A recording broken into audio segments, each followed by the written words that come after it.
रहिया खड़ा बड़ा ना जाना तारा का होई के करलो भर ना पहचाना तारा का काहे हो ऐसे काहे करो तारा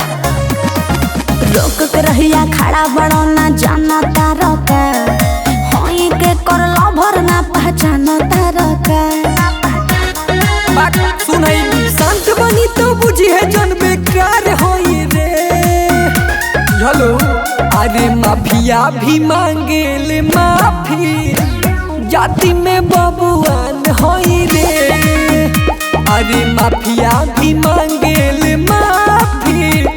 जाति में बबुआन होई रे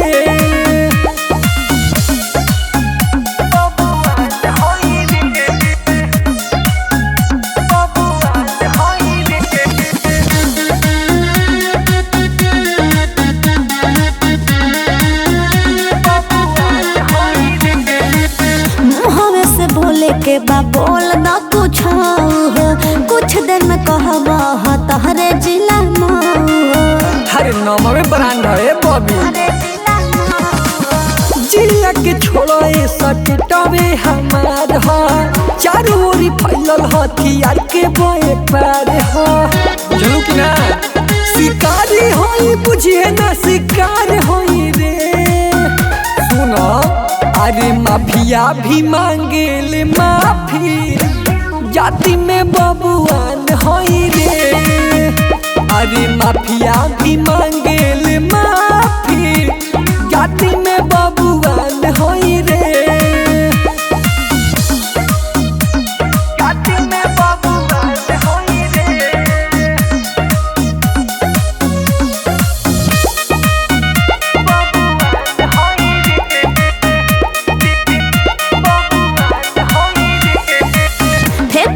खाली की साचो भोकाल बा रोहित पांडे लेखा तोहरो खयाल बा अरे काहे ना रही भाई हमें सोच से बड़ा तोरे हमर बाटे काम रे गूगल पर सर्च करे मोहन सिंह के नाम रे